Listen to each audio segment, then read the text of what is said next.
100 graus. Esse é um experimento aqui, Lucimar. A primeira vez que você vem, não custa nada mostrar rapidinho. Experimento acontecido ao acaso, né? Filmado involuntariamente. Aquele negócio que você filma com criança, né? Bota no YouTube. Um instante inaugural da consciência, tá? Coisa assim, meio... parece ser loucura, né? Que a gente começa assim a vida da gente, né? Nós não sabemos disso, né? Mas cada um aqui veio ao mundo e fala hoje, tem a linguagem, por causa desse fato aqui, né? Que raramente se menciona dessa maneira, como a gente está pesquisando, a origem da primeira tomada de consciência. Tá? Capturaram aqui no experimento involuntário, um shopping, né? É um experimento involuntário que a gente chama de involuntário, porque gravou e botou no YouTube e nem sabe, né, a profundidade, né, do que acabou de exibir. É uma coisa que acontece lá no Santo Agostinho, nas condições, né? O Agostinho, quando percebe que ele ia se perder na vida, jogador pontuais, aquele jogador tipo Dostoiévski, inveterado, assim, que, né, gosta muito de mulheres, relacionamento, e estava aqui perdido no mundo. E consta que aos 33 anos de idade ele abandonou essa vida, tornou-se celibatário e abandonou, então, a vida mundana. Boa noite, Ricardo. E Agostinho vai investigar como é que os bebês se formam. Como é que ele se formou a partir dessa observação empírica da realidade que circunda ele, né? E o que ele escreve nas condições, primeiro capítulo, é assim, o neném joga com a mamãe, tá? Ele quer descobrir por que ele se tornou jogador. Tá? Dostoiévski é um jogador também, confesso, né? Ele jogava a partir do ganho que ele obtinha nos livros dele. E ficava devendo ainda, pagando com livros. Né? Então a gente já é jogador desde neném. Né? O bebê finge no berço que está manhoso, a mãe bota ele no berço, ele já mamou, tomou banho, está limpinho, mas ele começa a chorar, manha, né? Tem que também ter feito para abandonar o neném no berço. Né? Você já está limpinho, já mamou, está querendo tempo. Né? A mamãe está ocupada, mas ela volta correndo. Pode ser que alguma coisa, não é verdade? Parte da cria humana, a responsabilidade que a gente tem com os nossos filhos. Né? E quem tem filhos sabe disso, passou por isso. Eu passei, no mínimo, 4 vezes por essa experiência. 4 filhos. O que quer dizer isso aqui? Né? O garotinho ele vai chegar no shopping, vai filme e rir. Tá?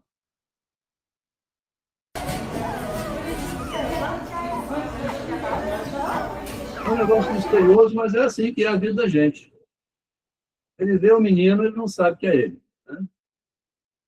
E vai procurar atrás do espelho, achando que tem alguém lá que seria o garotinho, que ele não sabe que é ele. Quando ele vê que ele não acha, ele fica meio que surpreso. Né? O pai ri. Né? O pai ri porque o garoto parece um pateta, não saber que é ele. Né? Parece maldade de um pai rir numa situação dessa, mas hoje é isso. Né? Você vai ver maldade, mas não é. Ele volta para frente, fica curioso, olhando, assim. Como é flash de memória, esse vídeo aqui tem 20 segundos. Tá? 20 segundos. Ele confere. Ele tenta pegar de surpresa, assim, como você faz, assim, atrás da porta. Né? Será que ele está aí? Aqui tem esse experimento dividido em segundos, muito rápidos, mas ele tem fases que o garotinho está fazendo um teste. Aqui é aquele teste que você faz no espelho para ver se a imagem movimenta simultaneamente. Porque se você mexer, a imagem não mexer, obviamente que não é você, é outro. Né? Até isso ele faz. Tá?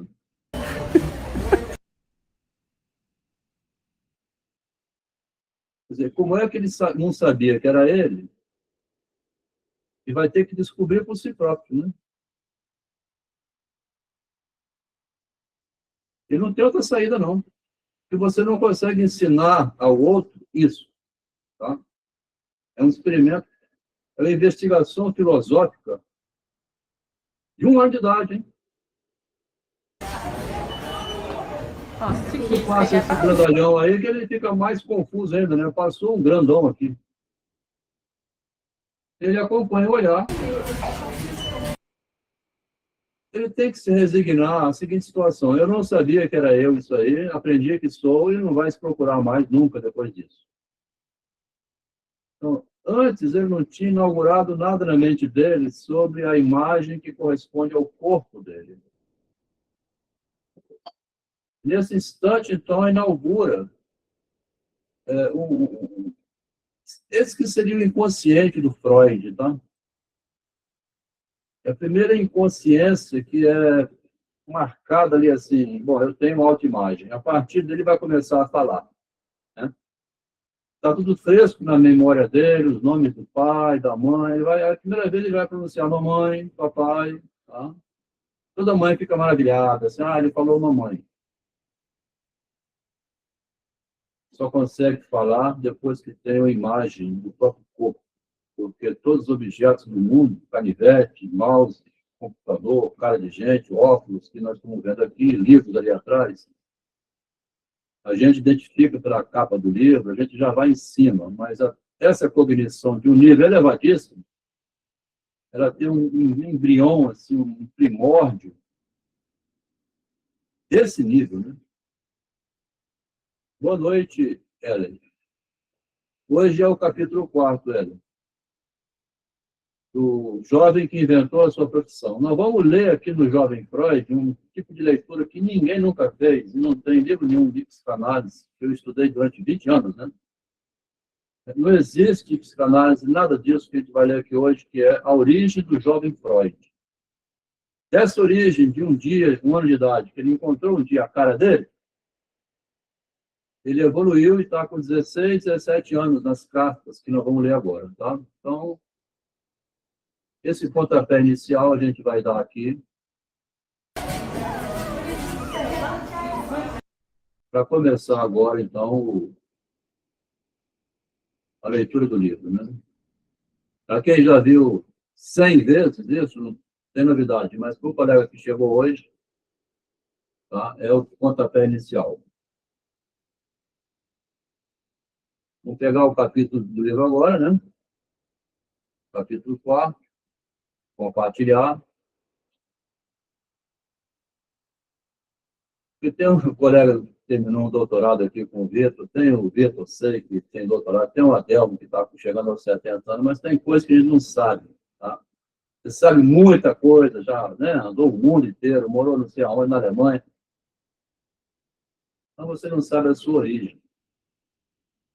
Então o Vitor está nessa função de apresentar o livro do narcisismo, do Freud, né? A Cruel Filosofia do Narcisismo, lançado em 2021. Agora eu já passo, então, aqui a apresentação pelo Vitor, que leu o capítulo, já leu os anteriores, leu os seguintes, está lendo um a um e comentando a partir de um terceiro, né? Eu quis fazer isso propositadamente, porque também você tem que submeter à comunidade, quando você publica algum livro, alguma coisa assim, será que o leitor entende o que tem no livro? Será que ele concorda? Será que passa na opinião pública? Será que tem validade? Ou é loucura de Schreber isso aqui, né? Tá? Então, mais ou menos isso. Não é loucura de Schreber, está lá no livro, e o Vitor vai falar até onde ele conseguiu acompanhar. É bem simples a leitura. Tá? Esse aqui é um capítulo, né? Eu acho que não é tão...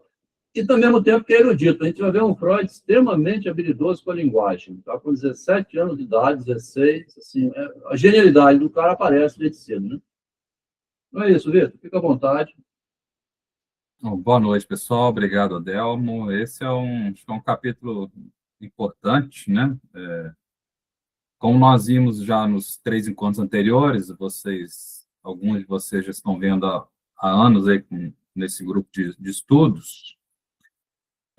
O livro A Cruel Filosofia do Narcisismo, do Adelmo, propõe um retorno ao pensamento estado nascente.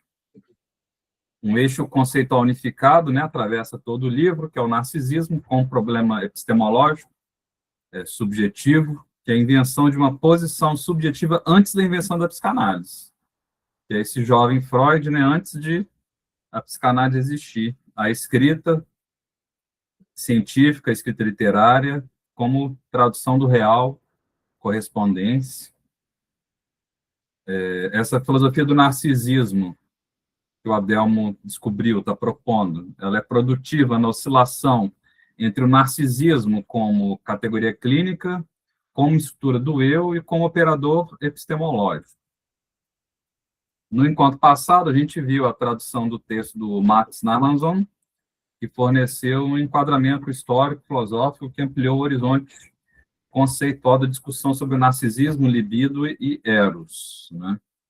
O Narmanson introduziu um momento de reflexão comparativa que deslocou o debate da história interna da psicanálise para um diálogo de longa duração com a tradição filosófica. Esse capítulo 4, que a gente vamos ler, comentar, apresentar hoje, ele se dedica especificamente a um retorno ao jovem Freud como aquele que inventou a própria profissão, que é a psicanálise, né? Então, vamos reler aí, revisar o texto do capítulo 4, passo a passo, incluindo as leituras das cartas do jovem Freud, que é um dos pontos fortes aí do capítulo.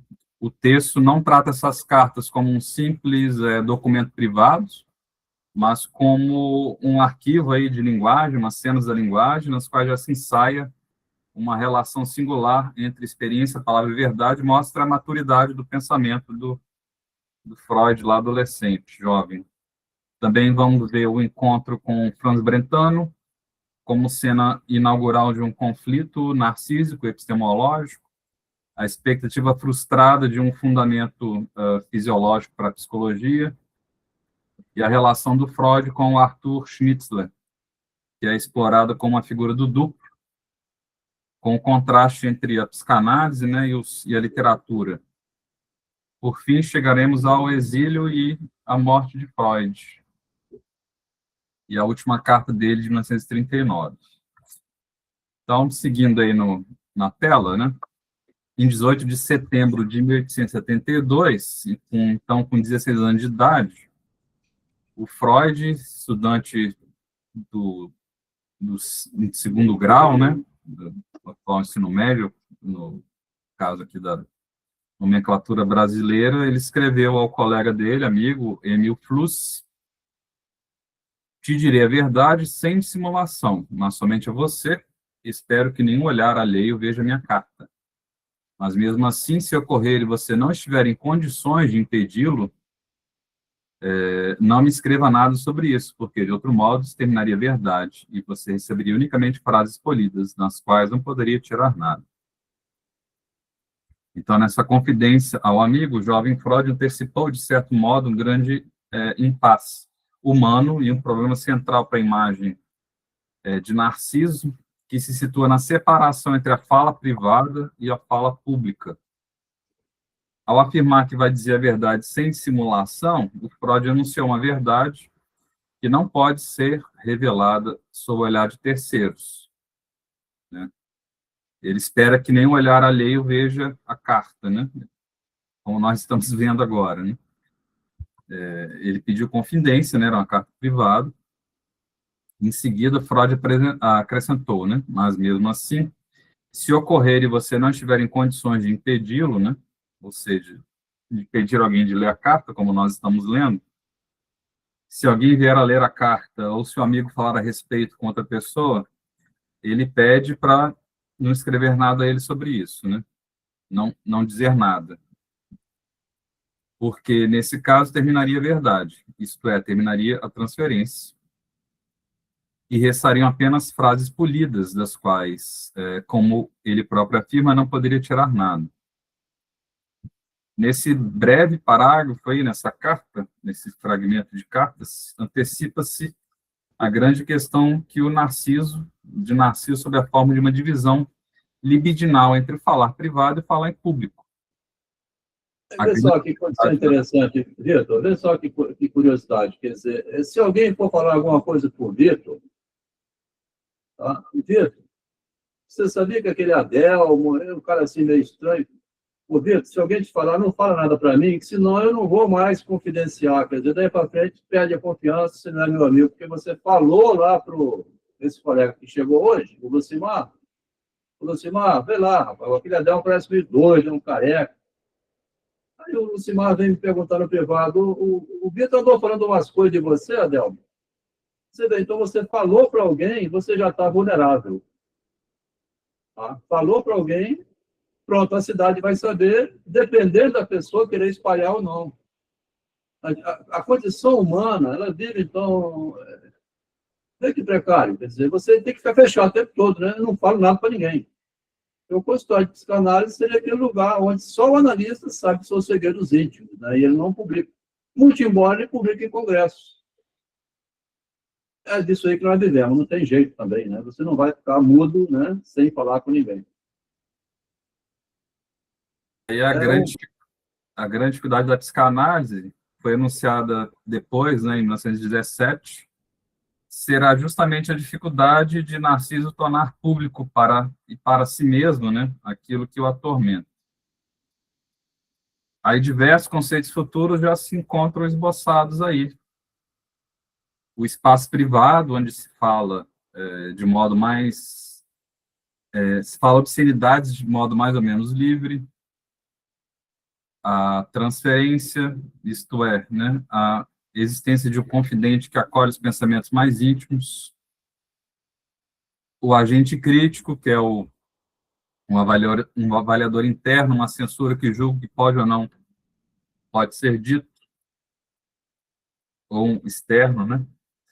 A repressão, que estabelece a castração por meio da separação entre o público e o privado, o mundo interno, a infraestrutura, o andar debaixo da subjetividade, regido pelo princípio do prazer, aqui representado pela satisfação em revelar segredos, em contraposição, o mundo externo, a superestrutura, o andar de cima da subjetividade, é apresentado ao público por meio de frases polidas, educadas, sob o regime do princípio da realidade. A noção de eu, como agente intermediário situado no muro que separa as duas realidades, funcionando como um porteiro que decide o que pode ou não pode passar. Em suma, é próprio de Narciso advir depois de seu próprio advento, tal como a coruja de Minerva na filosofia, lá na metáfora do Freud, que a coruja de Minerva só voa ao amanhecer, né? Ao anoitecer. Alguém, Maria, Márcia, quer falar alguma coisa? É que hoje à tarde, né, eu estava lendo Justo e Machado, né, em Crônicas, que ele escreveu, ele diz assim: Galileu teve de confessar que a única bola que girava era sua, né? Quer dizer, não conseguiu passar, né, pela lei, porque teve que desmentir uma coisa que ele sabia que era verdade, né? Então, essa dificuldade, né? Caso Galileu, a gente já comentou aqui, né, encontros anteriores, o Adelmo comenta no livro dele. De fato. Aqui, então, Freud vai dizer o que ele pede para não ser dito. Depois que ele bota aquele início, ele fala: agora eu vou falar tudo que é proibido ser retransmitido. Que a coruja só sai à noite, né? É um animal noturno. A filosofia seria assim também. E aí a metáfora é que o Freud antecipou, né? Jovem lá, o que só viria a se formalizar teoricamente no futuro. O Freud, então, estudante secundarista, com esse parágrafo introdutório, ele preparou o receptor da carta para a confidência que vem a seguir. E aí está aí na tela, né? Nossa primeira companheira de viagem foi uma pobre criatura com a cara terrivelmente deformada por grãos. Tratei de obrigar-me a seguir em meu assento para não ofender a pobre, mas meu humor se fazia cada vez mais insuportável. E quando a mulher para o cume se pôs a falar e atira o pano da cabeça, minha repugnância venceu os respeitos que devia enferma. Apemo-nos, mas como tinha pouca sorte, depois me encontrei na companhia de um velho e venerável judeu, e, em consequência, de uma velha judia, além de sua filhinha, que suspirava melancolicamente, e de seu filho descarado e prometedor. Essa companhia me resultou mais insuportável que a outra. Um pequeno comentário que fiz, ruborizado de raiva, tampouco conseguia acalmar meu aborrecimento. Os homens não são tão indiferentes como parecem. Sem forçar as coisas, se pode dividi-los em grandes classes, de acordo com seus pensamentos e seus atos. Isso é natural, porque circunstâncias parecidas sempre produziram pessoas parecidas. Vejo que não te economizei essa observação, ainda que inicialmente me propus a isso. Este esse judeu, falava da mesma maneira como havia ouvido falar 1000 outros, inclusive em Friburgo. Até seu rosto me parecia conhecido. Este homem era típico. O jovem com que ele conversava sobre religião também o era. Estava feito daquela madeira com a qual o destino talha os mentirosos quando chega a sua hora. Assunto falso induzido pelos queridos parentes a acreditar que tem talento, mas, contudo, sem princípio nem visão de mundo. Então, nessa primeira cena, ele narra a repugnância, né? Um humor que se fazia cada vez mais insuportável. Ele apeou do transporte, se deparou com uma segunda cena que mais insuportável que a outra. Então, exageradamente humano, né? Humano demasiado humano, rapaz de 16 anos foi colocado diante de uma realidade humana desagradável. Ele faz um pequeno comentário, ruborizado de raiva.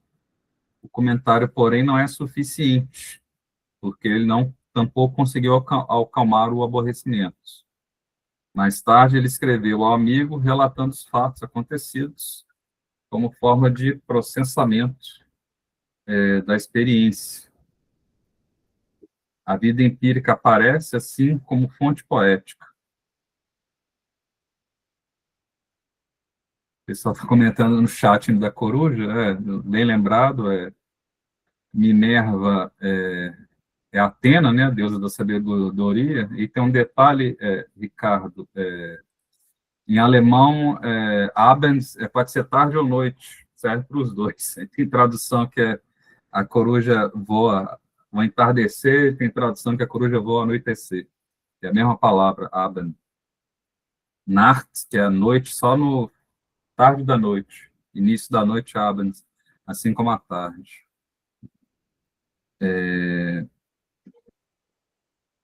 Então, esse adolescente preserva a imagem, né, o Freud, adolescente, mantendo-se reprimido no espaço público, evitando externar aquilo que lhe passa pela mente. O desconforto é deslocado para outro lugar. Eis um dos fundamentos da cultura, que é evitar expor a intimidade em público. Né? Na vida privada, a separação entre público e privado, isso está na ciência política, isso está nos costumes, né, na moral.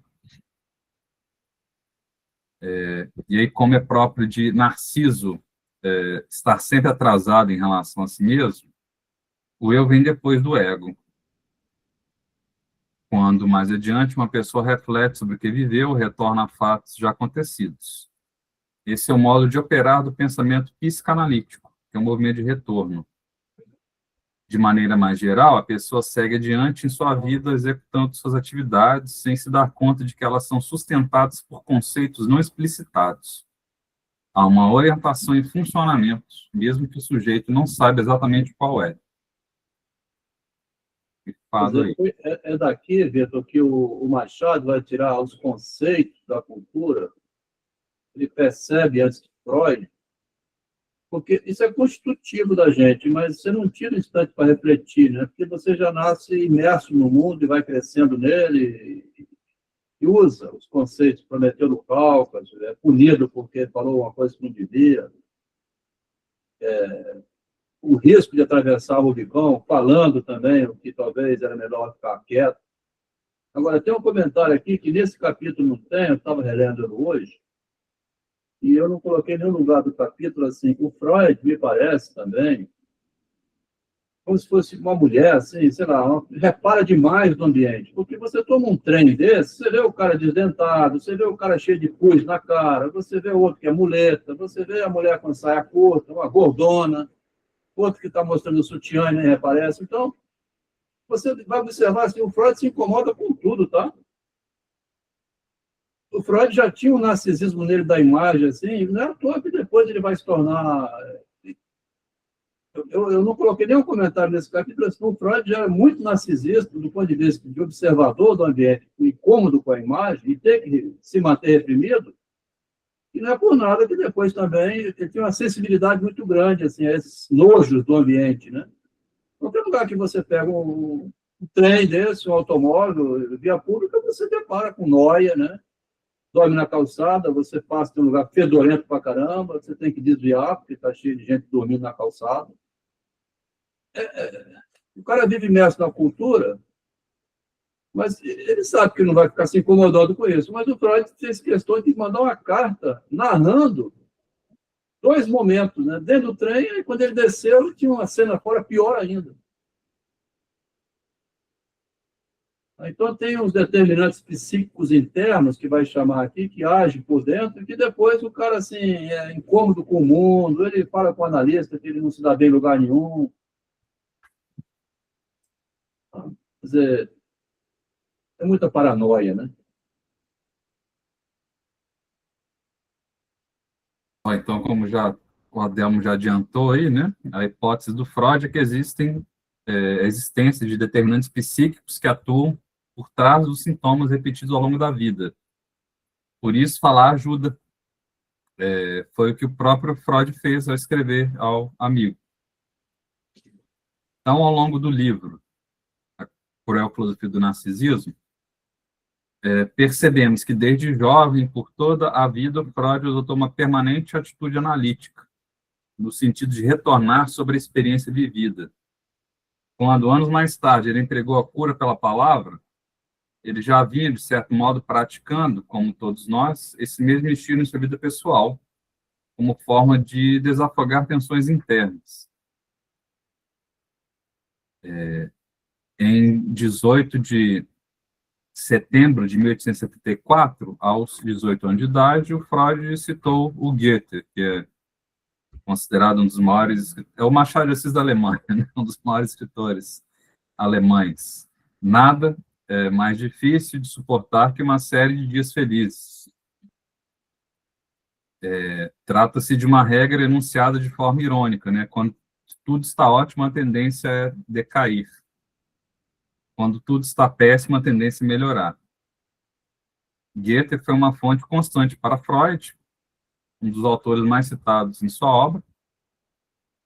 Em 1930, Freud recebeu o prêmio Goethe de literatura, e nesse mesmo ano, no ensaio Mal-Estar na Cultura, ou Mal-Estar na Civilização, ele retomou essa mesma frase, repetindo aos 74 anos de idade aquilo que já orientava aos 16 anos de idade. É mole? Ou seja, o Freud nunca sossegou em relação a isso, né? Nunca teve sossego.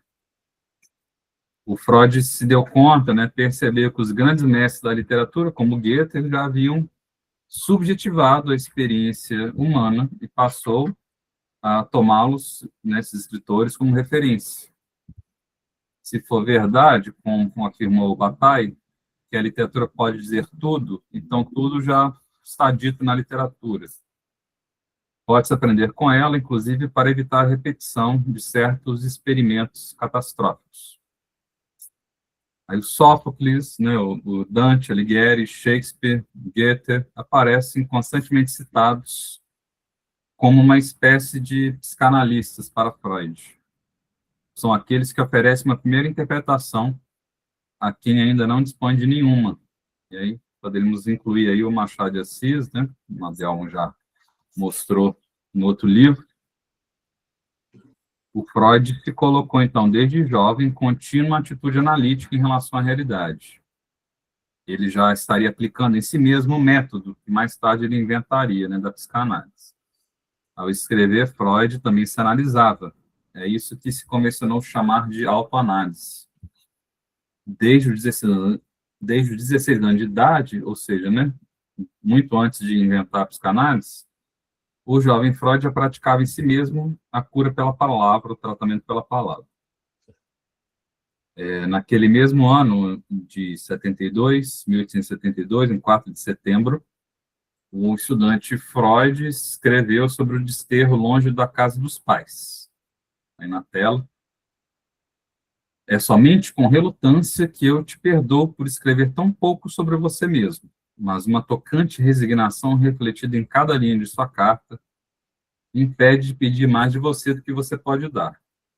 Talvez as coisas estejam do mesmo jeito como como elas estão comigo. Você se sente subitamente cortado de seu amado círculo familiar. O deslocamento ao você diz do próprio eu. E, sem dúvida, não está ocupado bastante em Braille para que a dor de sua perda seja entorpecida. Você me faz injustiça quando chama meu humor sombrio e triste. Culpe mais o meu estilo sem sentido. E se essa for realmente o que minha última carta transmitiu, nunca me permitiu dizer o que eu pretendo. Eu sou muito mais divertido, ou leve, e somente em momentos desguardados eu estou pego por aquele humor desamparado. Eu não economizei nada para manter você informado de minha vida em Freiberg.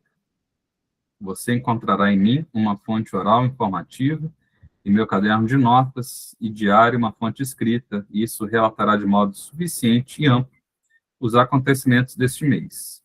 Eu espero mesmo de você pela palavra oral, espero encontrar você em Viena antes de 1º de outubro. Eu me considero ser um observador atento. Minha vida em círculo familiar amplo, no qual tantos caracteres se desenvolveram, afiou meus olhos, e eu sou cheio de admiração por essa mulher, a qual nenhum de seus filhos pode completamente igualar. Então, é somente com relutância que o Freud perdoa o amigo por escrever tão pouco sobre si mesmo. Com essa observação, Freud espera que o outro também fale de sua subjetividade. A relação que se estabelece é uma relação de troca, né? A vida parece como troca de experiências subjetivas. O Freud introduz, então, um dilema fundamental da subjetividade. Você se sente subitamente cortado de seu círculo familiar. Trata-se do corte, do sentimento do corte, do estranhamento em relação ao mundo, do ser jogado no mundo. O homem nasce nesse sentido quando é lançado no desterro. O colega que está vendo um pouco isso aqui é o João Pedro, né, João Pedro? Começando a enfrentar o mundo aí no trabalho, no hard, né? Vai para fora, né, conhecer a realidade, meu filho. Vai trabalhar de empregado, alugar a sua casa. Né? João Pedro, colega aqui do grupo, está hoje dando início à atividade externa. Agora, aqui, o que a gente vai ver, assim, o Freud se expondo muito, né? E alguém pode perguntar, e as cartas do Eduardo ou do Emil Cruz, cadê? Né? As cartas do outro lado não tem, só tem as do Freud. Por quê? Porque quando o Freud enviou as cartas lá por Silberstein e os demais, consta na biografia, né, que lá em 1928, Freud já velho, essa gente, eles reuniram a comunidade judaica para guardar esses documentos primitivos do jovem Freud e outras coisas. Então, dentro da igreja dos judeus, né, queriam... Freud era um homem de destaque no meio judaico. Em 1930, igual o Pemo Goethe. 28, então, teve uma reunião que entregaram as cartas do jovem Freud. Tá? Como judeu daquele tempo, que o Eduardo tinha na casa dele, lá, né, as cartas que recebeu, e foi lá entregar na comunidade judia. Interessante, porque sem elas não teríamos nada. Agora, as cartas que ele recebeu do Eduardo, essas não preservaram. Só tem as que o Freud remeteu. Ainda bem que tem as do Freud, né? Melhor que não tivesse nada. Né? E é uma sorte, né? Porque era um adolescente, ninguém sabia que ia ser o que foi, né? Então, podia ter jogado fora, né? Era pois é. Carta de adolescente. Um documento, né? E tanto. Uma sorte de terem guardado. Então, de certo modo, esse jovem estudante, chamado Sigmund Freud, foi pesquisando os próprios sentimentos interiores quando afirmou que é pego por aquele humor desamparado. O sentimento de desamparo aparece como condição para o observador atento. O abandono, o desamparo, o desespero e o corte dos laços familiares surgem como condições para o nascimento de um novo sujeito. Então, habitando no estrangeiro, em 17 de agosto de 1872, aos 16 anos de idade, Freud escreveu ao amigo sobre a primeira semana do ano escolar. E aí, leio, está aí na tela. Deixe-me dizer antecipadamente que eu não mencionarei minhas viagens em nossa correspondência. Eu tenho assuntos mais importantes para relatar. É a minha necessidade de comunicação que está me causando escrever o diário que você estará lendo na primeira semana do ano escolar.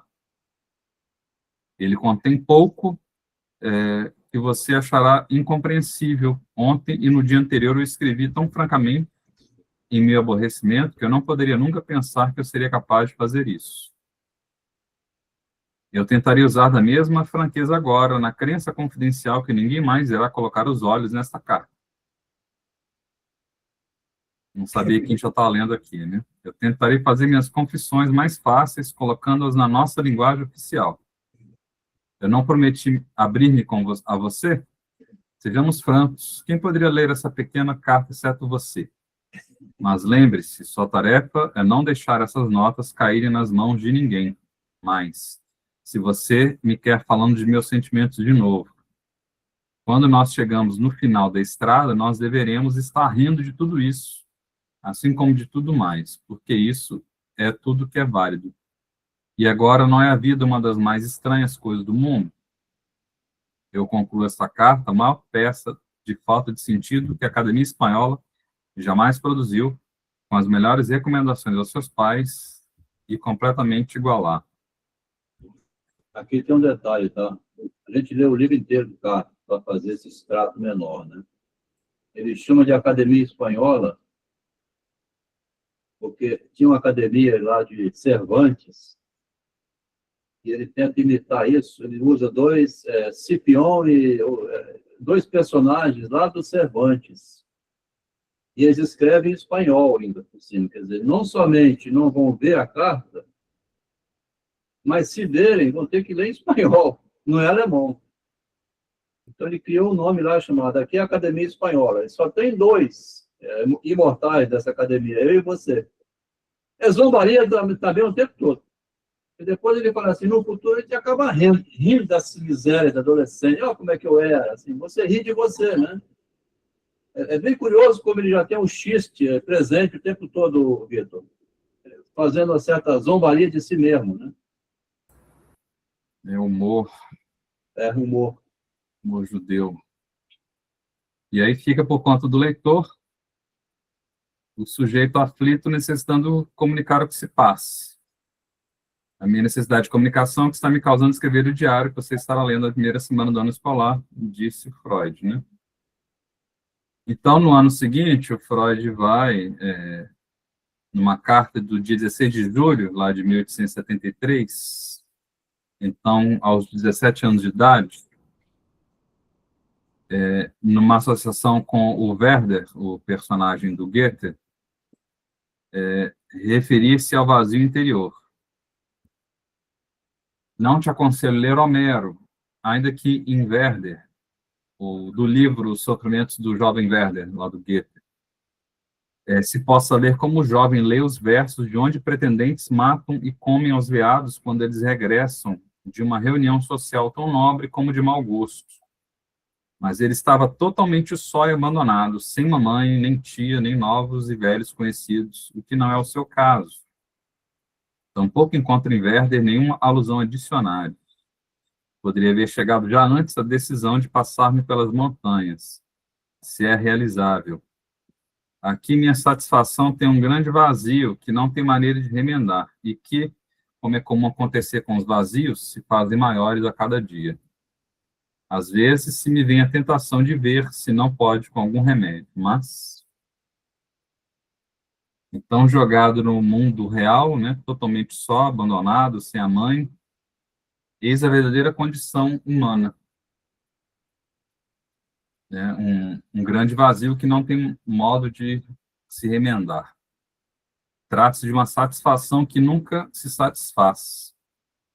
Parece o lema do Schopenhauer. É.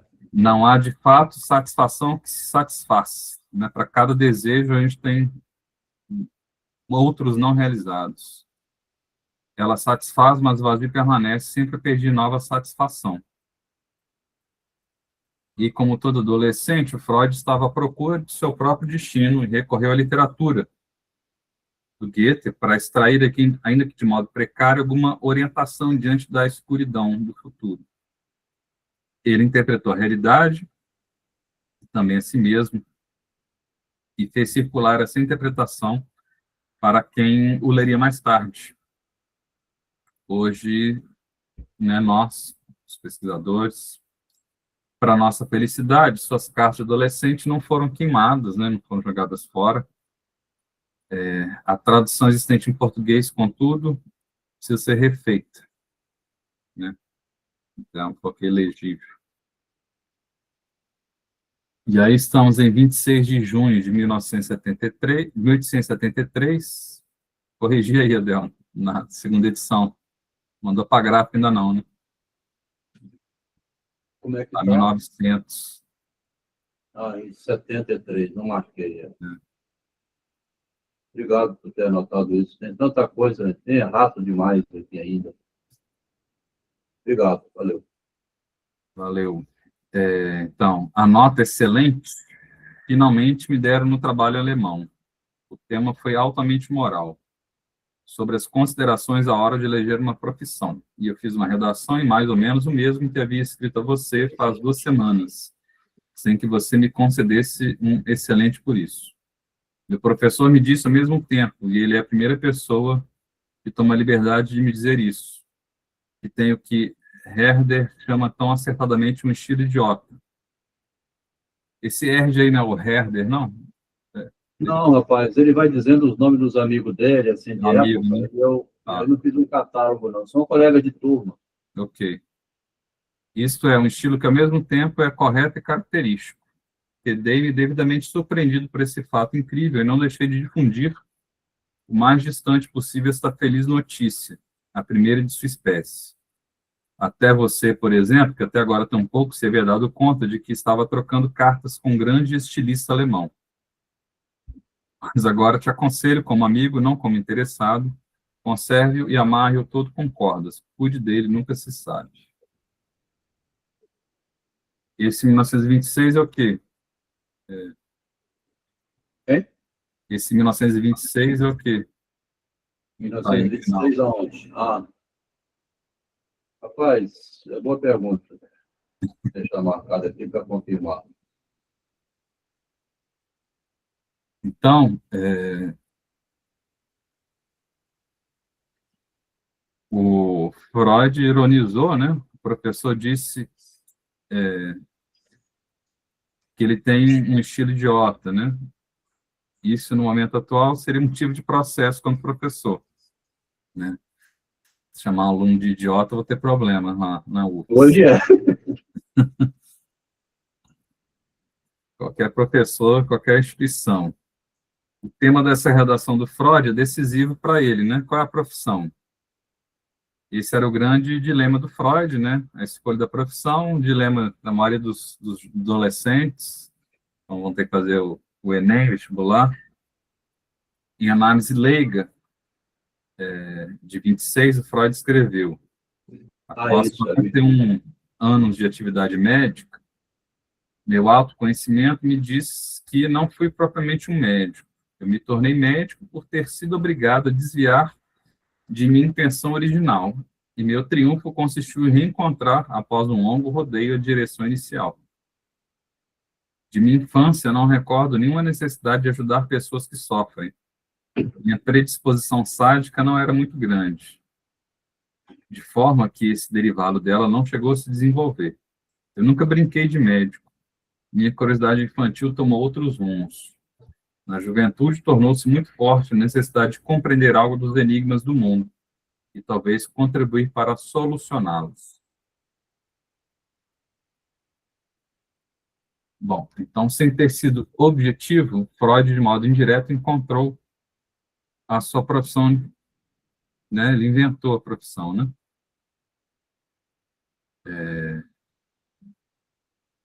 A profissão do Freud teria sido, portanto, solucionar os enigmas do mundo, né? Tarefa que atravessa toda a obra dele.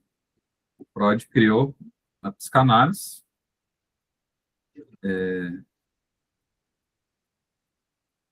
e aí lembrando, né, que ele mesmo afirmou que não foi provavelmente médico, se tornou por ter sido um desvio, né?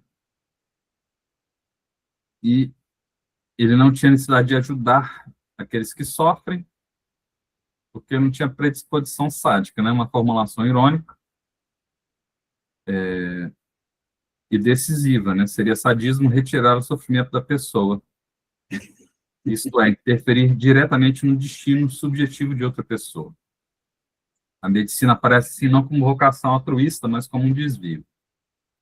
Aqui, Vitor, tem uma frase da Clarice Lispector que circula muito no Google, assim, você não deve tirar o defeito de alguém, porque pode ser aquele que sustenta a estrutura. Ela diz, né? O Jacques Lacan também fala assim, o sujeito ama o seu sintoma. Eles comentam isso, mas não leram as cartas do Freud, e nem precisa ler, né? Parece assim que a gente gosta um pouco do sofrimento também, né? Quer dizer, é impossível você tornar alguém robotizado, zero de sintoma, né? Sempre tem uma válvula de escape.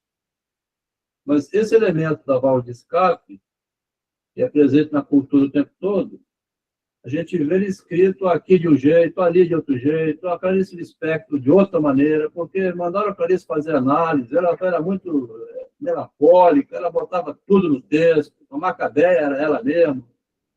Clarice, vai fazer análise, que você fala isso em privado, né? Entende? Aí morre a escritora. Eu vou ficar todo policiado, eu mesmo vou ficar com vergonha do que eu escrevo e ninguém vai ler mais nada dessa criatividade minha. Então, ela diz assim, tira meu defeito, vocês vão ficar sem eu. É um jogo de palavras interessante também. Querer curar o sujeito daquilo que ele é, né? Sim. Seria sadismo você tirar da Clarice o brilhantismo dela, então. A melancolia, né? Faz parte da psique dela, né? E aí, então, esse aluno que o professor chamou de idiota, ele recebeu uma nota boa no trabalho de redação em língua alemã, e aí ironizou, né? Porque desde muito jovens a gente vê aí que o Freud jogava com a ironia, era bastante irônico, e aparece aí o ridículo da condição humana, né? Consumir-se intelectualmente para receber uma nota de um professor. E aí esse estilo jocoso, irônico, que o leitor percebe ao longo de toda a obra do Freud, já é notado nessa carta aí de juventude. Esse mesmo estilo seria, anos mais tarde, reconhecido pelo Fliess, que alertou Freud para a importância do dito espirituoso, né? Esse comentário teve efeito decisivo, animou Freud a escrever o Xiste e suas relações com o inconsciente. O Freud pareceu perceber, então, que o riso provocado pelo dito espirituoso funciona como forma de alívio. O xiste aparece como um modo de desafogar a pressão interna, uma pressão que o Freud iria isolar teoricamente como uma das vias de expressão do material reprimido. O curioso é que ele usava o xiste, olha só o mistério, né? Quer dizer, ele ria, ele usava o xiste, e lá na frente alguém fala, rapaz, isso aí, você é muito xistoso, Freud. Ah, é? Então eu vou escrever um livro, o xiste e suas relações com esse desafogamento que a gente faz. Parece uma descoberta invertida, né? Assim, já que você disse, eu sempre fui meio assim, né? Isso no Freud. Agora, o Machado já via na petalogia, desde jovenzinho, pela Sociedade Petalógica do Paulo Brito, onde riam de tudo, esse xiste, né? A brincadeira das... É muito interessante como os conceitos estão incluídos e depois ele isola um conceito, mas ele já praticava ele sem essa intelectualização ser formulada, né?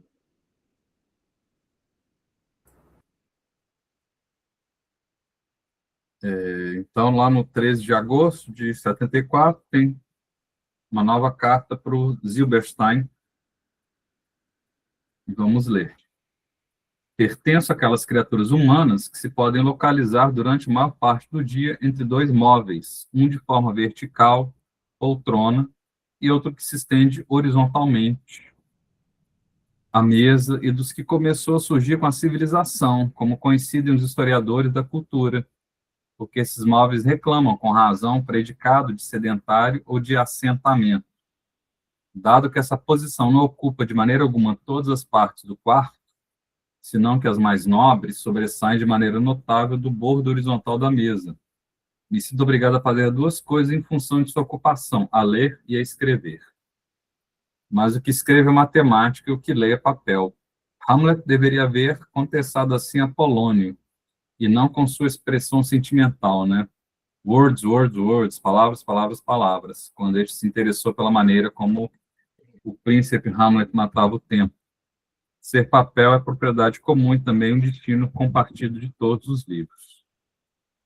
Os livros que leio merecem tão pouco esse destino, estar em papel, que poderiam muito bem estar escritos em ferro, sempre que o quilo não fosse demasiado caro. E aí o Freud cita alguns pensadores que estava lendo, né, entre eles a Ética Nicômaca do Aristóteles. Então, em função de sua ocupação como estudante na época, o Freud aproveita para fazer de modo rigoroso aquilo que lhe cabe fazer, né, ler e escrever.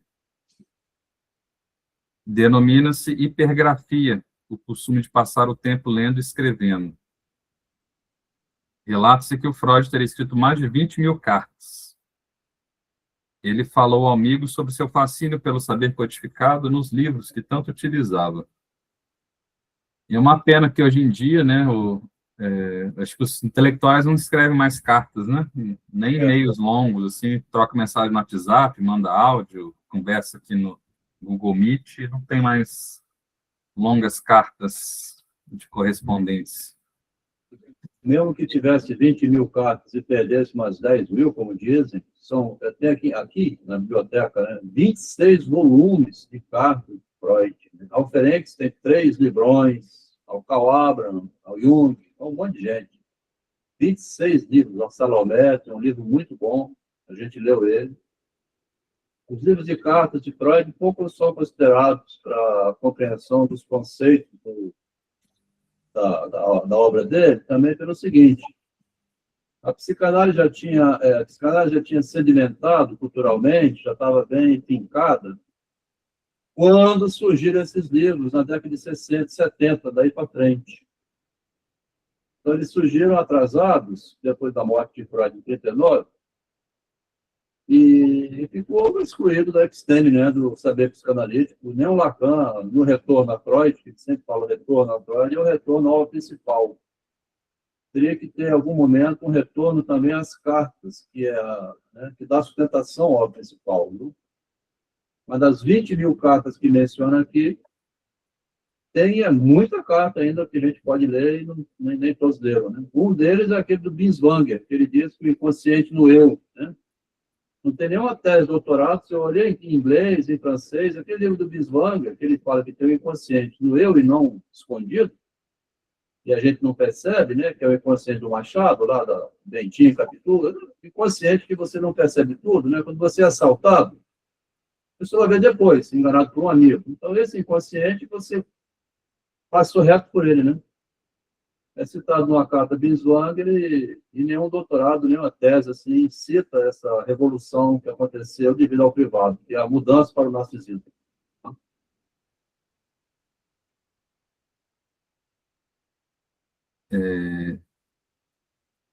Então,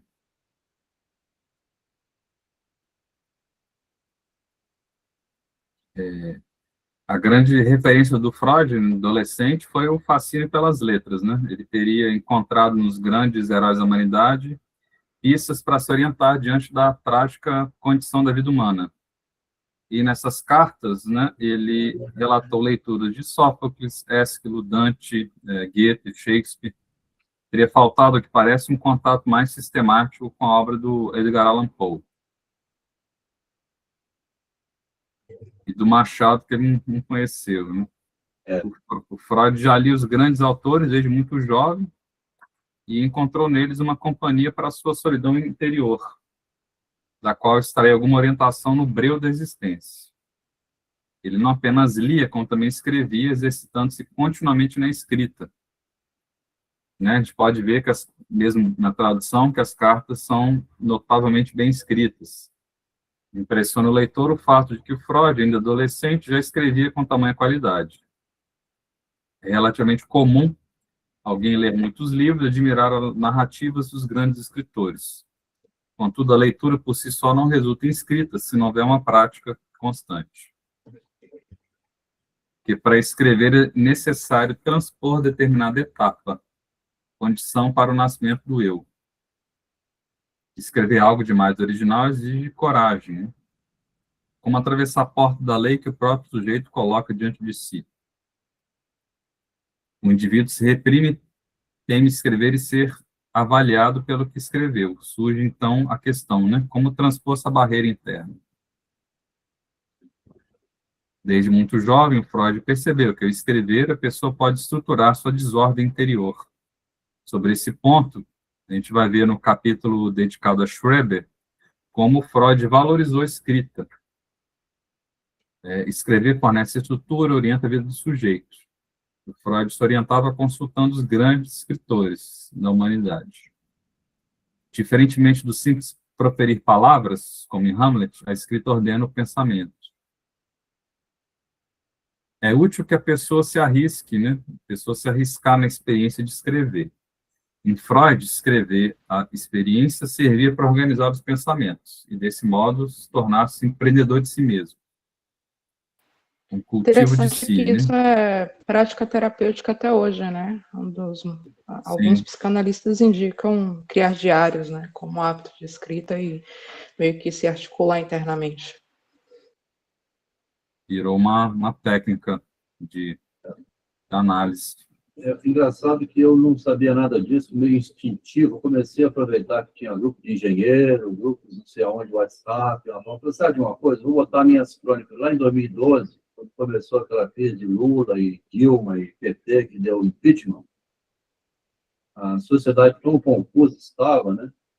Professores, colegas aqui da UFES, por exemplo, que viviam bem servidos, né, pelo governo Lula de equipamento, ar-condicionado. Eu estudei antes, quando eu estudei em 2004, faltava apagadores. Quando o Lula entrou, faltava quadro, enfim, equipamento, né, precário, faltava papel higiênico nos banheiros. Eles mesmos que se beneficiaram disso começaram a ir a onda lá de Moro, de derrubar o PT.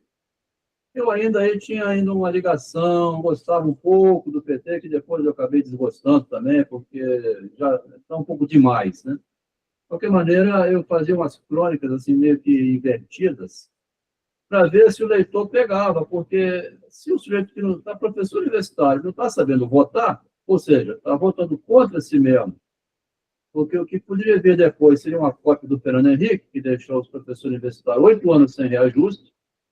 Quando entrou o PT, estava...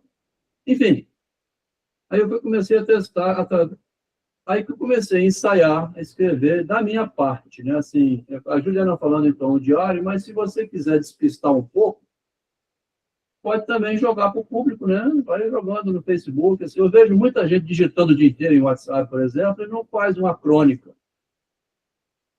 Como é que pode? Tem curso superior, tem gente que tem nível médio, nível segundo grau, escreve bem, lê bem. É só malhação de Bolsonaro, malhação de Lula, mas eu não ensaio assim, um textinho do tamanho de uma música. Eu fazia sempre textos pequenos, tamanho de uma letra de música só. Provocativos, né? Mas estou observando como que vim passando por isso durante o período, tá, de construção que resultou no livro. Fala, Márcia. Eu posso ler um trecho aqui, do Machado, né? Você disse que escrevia seus textinhos para ver se o leitor pegava, não é? Então, aí eu li hoje Machado, em Histórias de 15 Dias, né?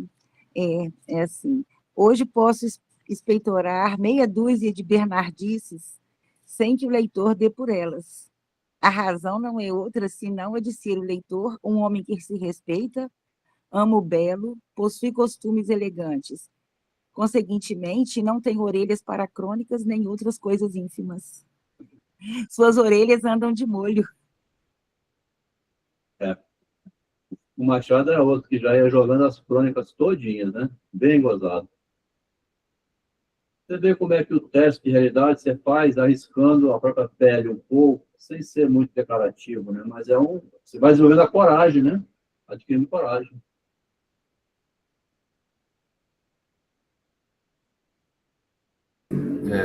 Então, a linguagem se apresenta como a única via de saída do beco sem saída, uma possibilidade de passar pela porta da lei. E o Freud, né, também trabalhou como tradutor. Ele leu e escreveu comentários sobre aquilo que lia. O jovem Freud, além de ler a realidade, escrever sobre o que observava, elaborava simultaneamente a própria história. Desde muito cedo, ele aprendeu a relatar a experiência vivida. Ao passar as observações para a palavra escrita, ele deixou um legado para nós, seus futuros leitores. Em cartas privadas, ele registrou as impressões deixadas pelo estranho mundo que o circundava, um mundo que o inquietava, incomodava e o angustiava. E aí, em 26 de outubro de 1874, Freud disse: sua surpresa pelo meu silêncio não é de todo infundada. Apesar de eu ter enviado a você uma carta relativamente longa e cansativa, estou seguindo a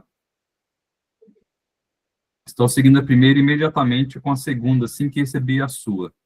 No caso de a primeira ser perdida e causar em nós dois preocupações sem fundamentos.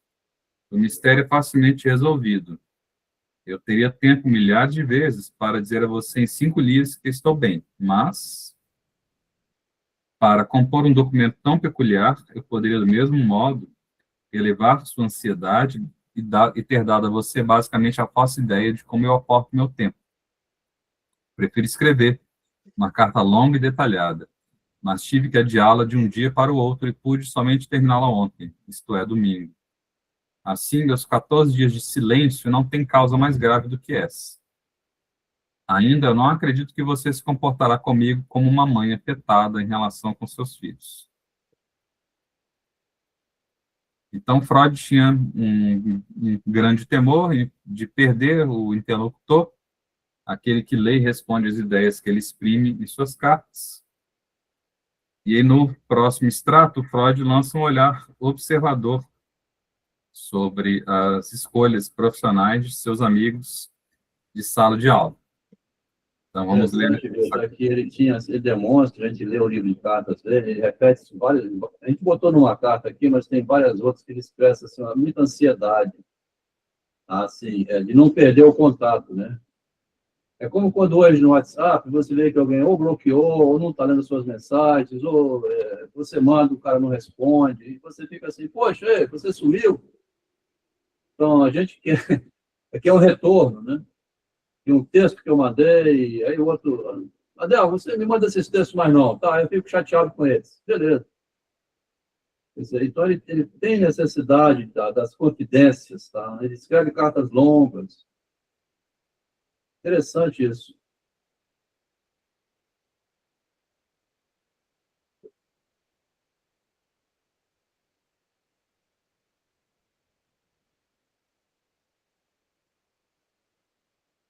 Pode continuar? Está em silêncio?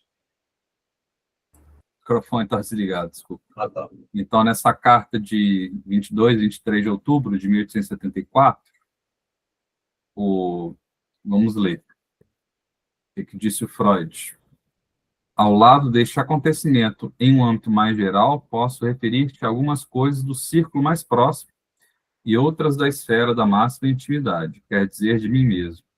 Quanto às nossas disciplinas, será uma novidade para você que Vale, nominalmente filósofo, se tenha matriculado mesmo assim nas disciplinas mais puras e melhores dos estudos de medicina, que Luz Lewis influiu em sua decisão e que, assim, se tem encontrado dando um rodeio com sua inseparável colega Rosanes. Herzog se manteve fiel à matemática e já está sonhando com curvas infinitas e limites difíceis. Herzog, em troca, se converteu em filólogo, economizando-me a pena de vê-lo fracassar ante meus olhos. Mas quando penso nele, tenho dúvidas de se está melhor assim que como médico, e devo interrogar ao bom Deus por que criou gente desse tipo, que não possuem faculdades físicas nem mentais de nenhuma classe, nem sequer o que poderia substituir tudo demais à disfarçatez. Mas os teólogos averiguaram que o cordeiro não seria tão infeliz quando se sacrifica, nem o burro quando pegam, porque possuiriam paciência. Mas há que pensar que a paciência não é um narcótico, nem um calmante, senão meramente um estado de debilidade. Desgraçadamente, não podemos fazer nada mais por Herzog do que deixá-lo com sua debilidade.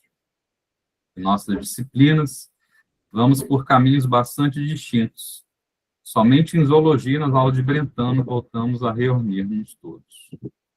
Tá bom? Aqui ele faz um comentário geral nessa carta, né, sobre vários colegas que estão em profissão, estão fazendo... O que você mudou de filosofia para literatura, Vitor? Quer dizer, ele tem essa pergunta, você falou da outra vez já, né? Aqui tem essa pergunta do Herzog, que ele se manteve fiel à matemática, daí a pouco ele se tornou para filólogo, aí ele chama o cara de... Entende? Quer dizer, você vê os colegas assim, você não sabe o que você está fazendo na faculdade, não, eu vou abandonar, bicho, eu vou trabalhar, porque não dá, faculdade não dá dinheiro. Naquele tempo já tinha isso também, igual é hoje. E aí, no meio, né, disso tudo, surge a pergunta decisiva para um jovem, né? O que eu vou fazer da minha vida, né? Ele se vê nos outros e fala assim, e eu, gente? Qual será a minha profissão? Os personagens que aparecem aí na carta não são ficcionais, né? Mas são seres humanos reais, eram colegas dele, trazidos da realidade para a letra de Freud. Material da experiência transposto, né, para a escrita, já dotado de densidade literária. E aí, né, repetindo a citação, mas os teólogos averiguaram que o cordeiro não seria tão infeliz quando se sacrifica, nem o burro quando pegam, porque possuiriam paciência. Mas há que pensar que a paciência não é um narcótico, nem um calmante, senão meramente um estado de debilidade. Desgraçadamente, não podemos fazer nada por Herzog do que deixá-lo com sua debilidade. O Freud era escritor, tá vendo? Desde jovem. Ele está chamando o cordeiro, teólogo, chama de burro, colega, e converteu numa poesia, aqui num texto, assim. É uma crítica, né?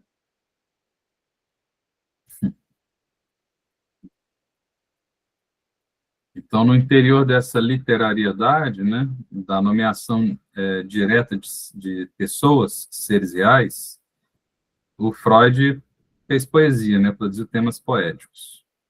A ironia com que ele articula religião, paciência, cordeiro, debilidade, funciona como um comentário crítico sobre a domesticação do ser humano. A paciência, longe de ser virtude, aparece como forma de submissão. E aí, a respeito de seu próprio estilo, Freud escreveu como um escritor, como um artista livre, né? E aí, em outra carta, né, de 74, ele diz, de fato, essa é toda a minha desculpa. Uma carta requer certa concentração, certa serenidade artística. Uma carta sempre é um exercício próprio do chamado artista livre, que só pode apetecer-nos quando estão calmos os ruídos excessivos das preocupações e tarefas diárias. O Freud, Vitor, ele é igual o Machado de Assis, tá? Ele vai descobrir depois, atendendo o paciente, não é à toa que ele, né? Porque ele vai praticando, né? Igual a Márcia leu aí há pouco instante, ele já vai praticando isso que mais na frente. É muito curioso, impressionante como que parece os dois, né? Esse último negrito aí também me lembrou o Guimarães Rosa, lá, o Riobaldo, no Grande Sertão, que mói no áspero não fantaseia, né? Quem está ali, excesso de preocupação, tarefas diárias, não consegue pensar, né? Não tem Interessante. tempo para arte. E aí, curioso, né? Que percebe-se que o Freud não somente lia, mas também exercitava pela escrita. Ele já operava por associação livre de ideias, quando escrevia como artista livre, né? A coruja de Minerva, lá, deusa da sabedoria, só alça voo quando estão calmos os ruídos excessivos das preocupações e tarefas diárias. Há, nesse ponto, uma verdadeira poesia em Freud. Também, Vitor, o sujeito vai trabalhando, né, e cuidando da vida, né, ele se distrai pela vida, né? Então, não tem tempo, né, de fazer um retrospecto, né, e talvez mais nesse tédio, né, tem esse trabalho árduo, né, a pessoa se volta mais para si. Sim. E aí vem as neuras, né, vai criar. Dependendo, vai ganhar um código de doença, né? Tem que rotular, né? É.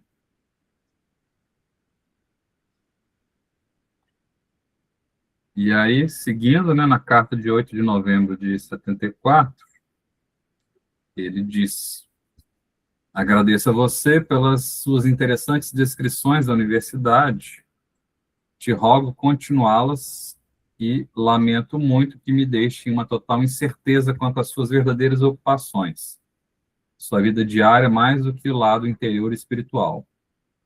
Por exemplo, seria muito ruim saber que você, o jurista, descuidara totalmente da filosofia, enquanto eu, um ímpio estudante de medicina e empírico, assisto a 2 cursos de filosofia, lendo na companhia de Panet e Feuerbach.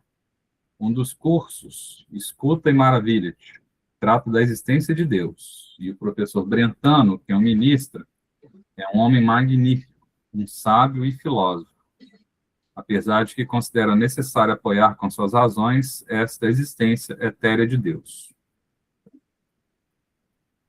Então, Freud se apresenta como um ímpio, né, estudante de medicina, empírico, colocando-se em favor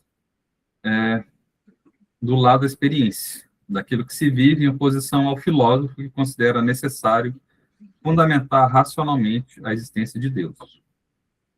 Desde a adolescência, então, Freud já assumiu uma posição crítica diante das chamadas visões de mundo. Essa densidade, né, das cartas permite supor que aos 18 anos de idade ele vivia sob forte pressão em relação à escolha profissional.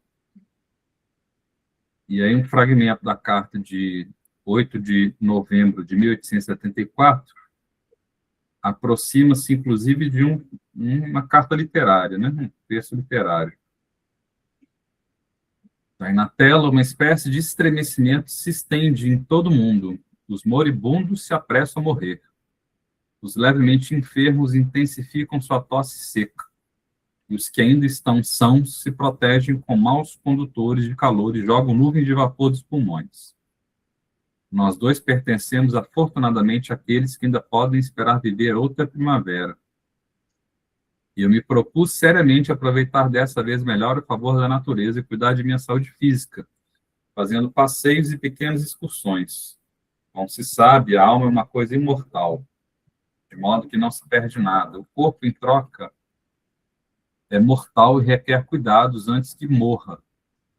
Espero que você também se faça responsável por isso e que te permita mais descanso que aquele que pode proporcionar a ingestão diária de aulas de 8 até as 4. Então, o Freud leu a realidade e fez poesia, né? Fez uma interpretação poética do cotidiano. A linguagem permitiu a Freud produzir relatos extraordinários a partir do real, como a gente vê nessa carta. Assim como a obra do Poe, do Edgar Allan Poe, que, por exemplo, é inteiramente povoada por essa exploração psicológica da realidade humana.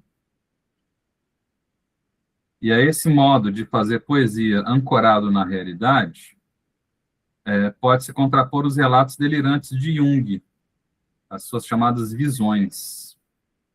Por uma coincidência histórica entre o surto psicótico do Jung, decorrente da ruptura com Freud, e logo depois da eclosão da Primeira Guerra Mundial, Jung passou a considerar que teria tido uma visão do futuro, atribuindo ao inconsciente coletivo, como se somente tivesse pressentido no ar os acontecimentos que levariam à guerra.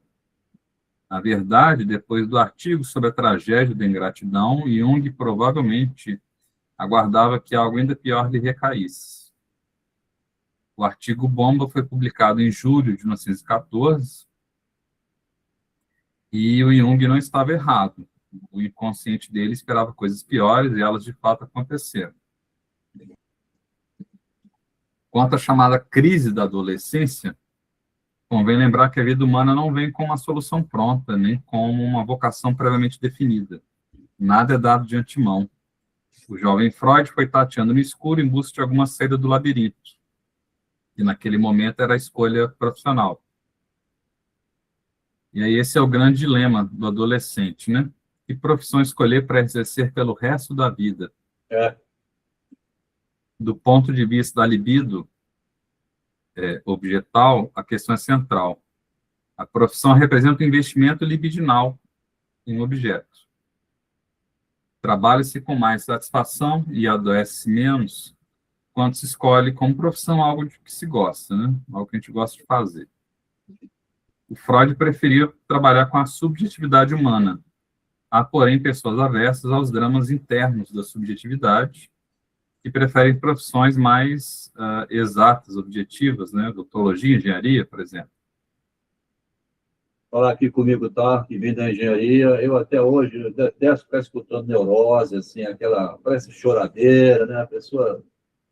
O Freud é muito elegante aqui na exposição desse drama interno, das questões íntimas, mas quando a gente vai ouvir uma pessoa comum, é tanta reclamação do marido, do filho, do emprego, disso, daquilo outro, do governo Lula, do programa social, é assim, rapaz, você não tem mais o que fazer, não, de ficar reclamando da vida. Mas tem esses profissionais que gostam de acolhimento, né, que chamam empatia, né, então também tem. É bom, né, ter alguém assim. Mas não é por nada. Tinha um colega aqui que participou muito tempo também, falou assim, rapaz, agora que eu estou entendendo é por que eu gostava tanto de computadores, de exatas, porque é muita neurose ficar lidando com o ser humano, viu? É isso aí. Ele gostava, a gente vê o Freud assim, está no sangue dele, né, a questão da... Não é à toa que esse homem inventa a escuta médica, né?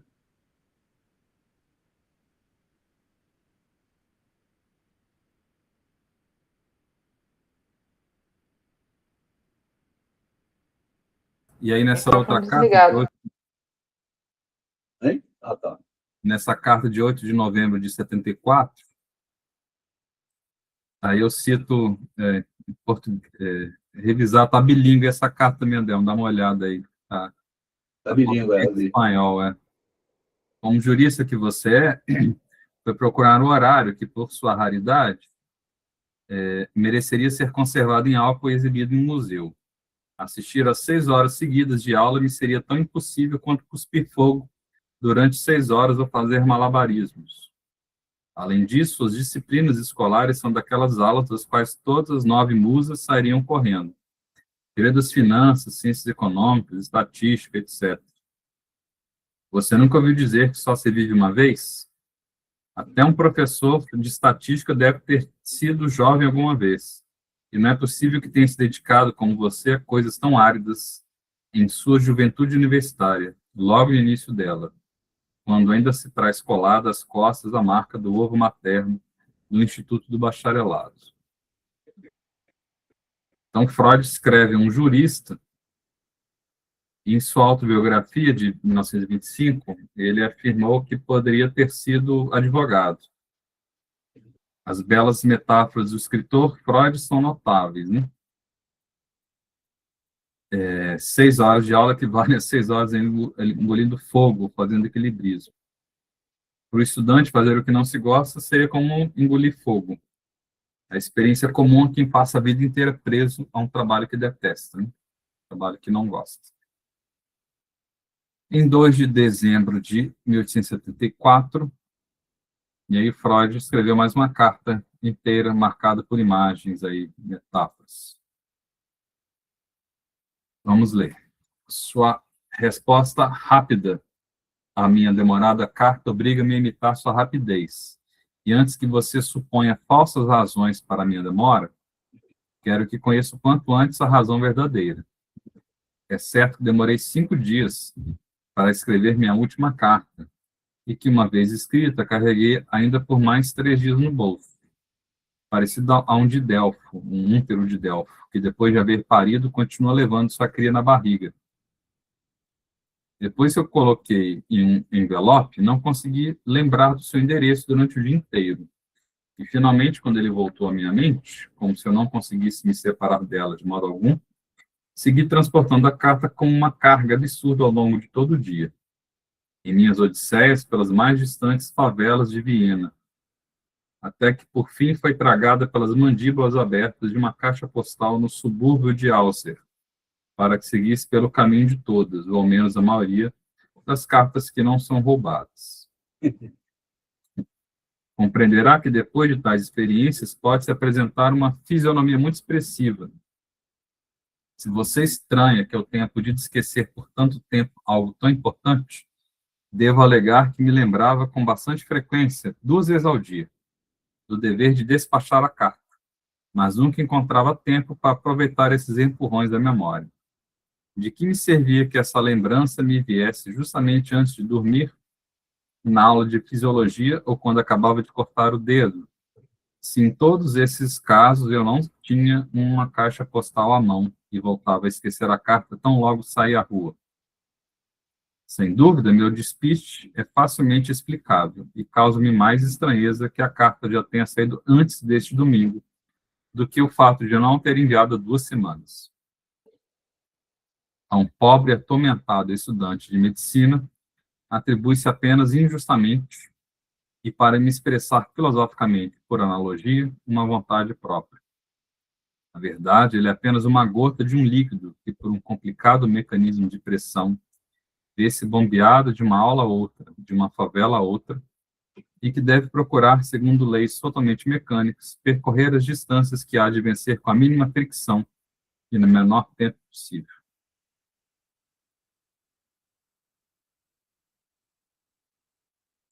Então, entre falsas razões e a razão verdadeira, o Freud traça um paralelo entre o desvio da carta e o desvio do próprio estudante, bombeado de uma aula a outra.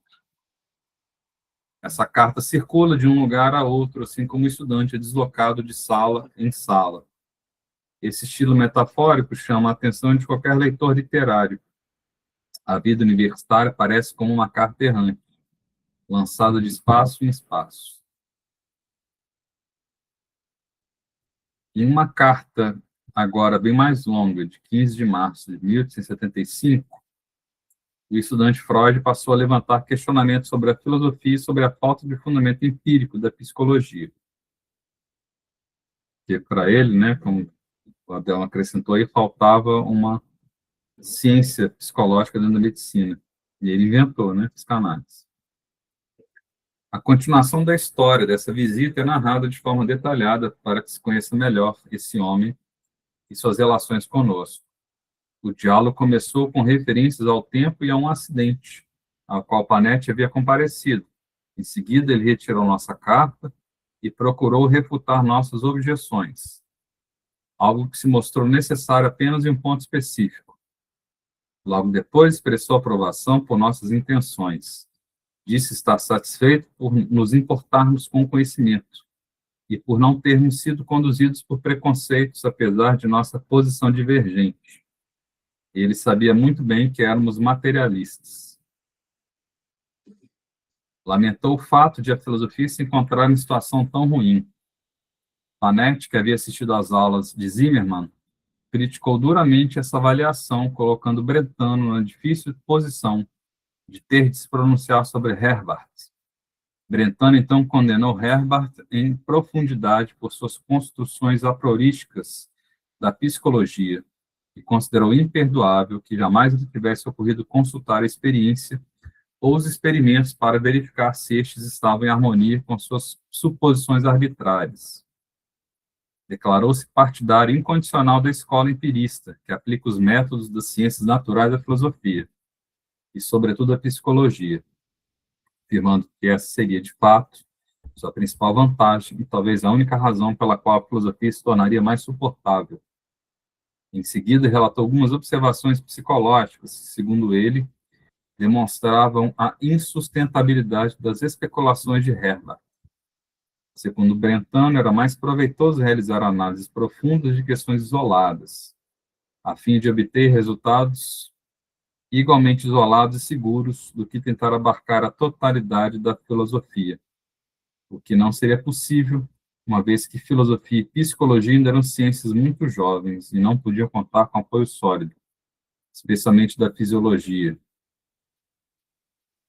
Atendendo aos nossos pedidos por um conselho pessoal, considerou perfeitamente viável que aspirássemos ao doutorado em filosofia ao lado do de medicina. Aqui tem um elemento interessante, histórico aqui, tá?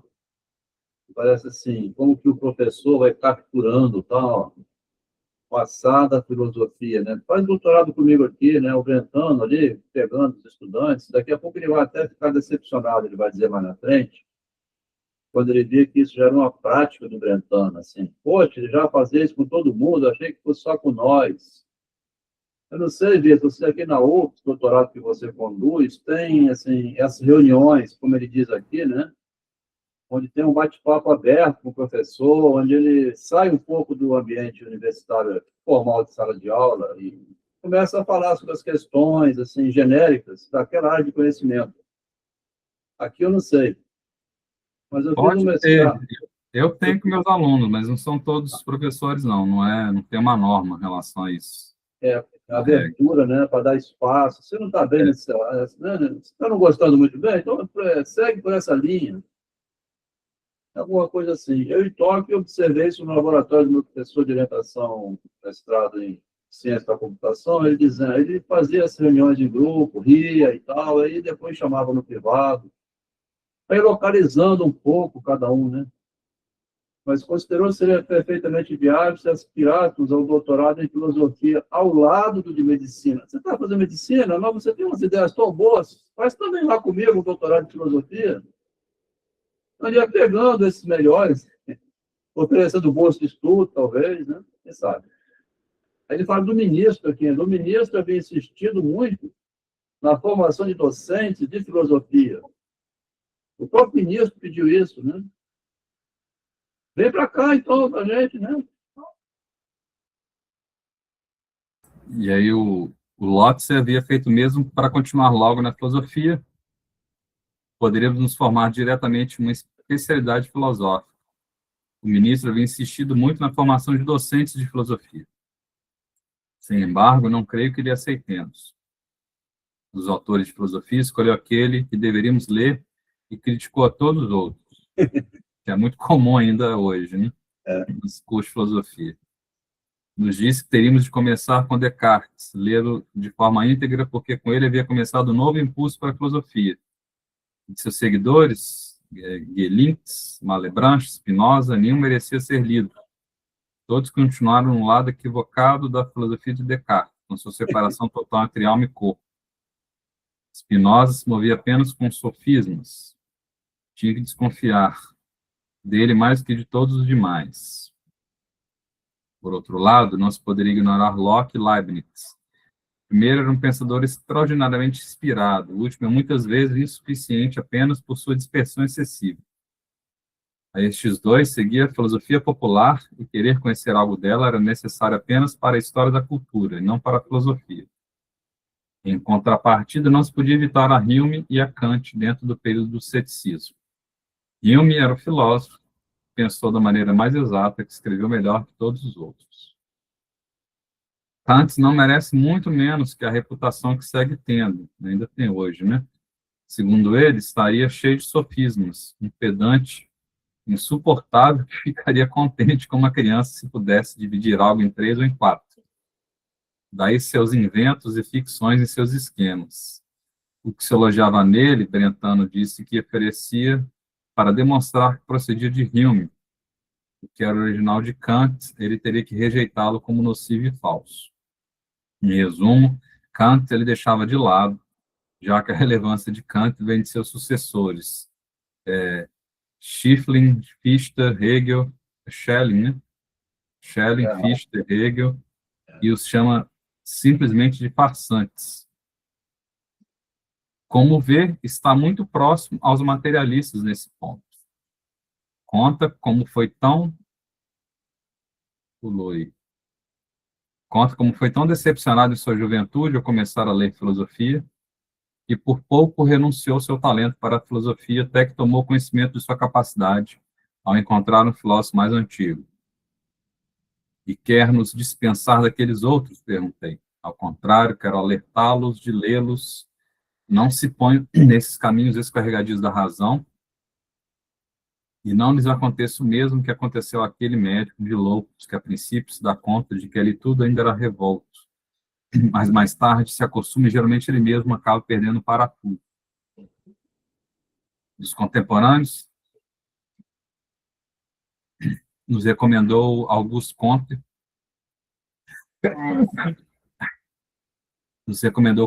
cuja vida nos explicou estava a ponto de passar para os ingleses, sobre os quais pode dizer seguramente uma infinidade de coisas. Quando chegou o professor Simoni, Brentano nos expulsou para a rua, com permissão para voltar a ver-lhes outra vez nas férias. Reunir-se e passear com ele.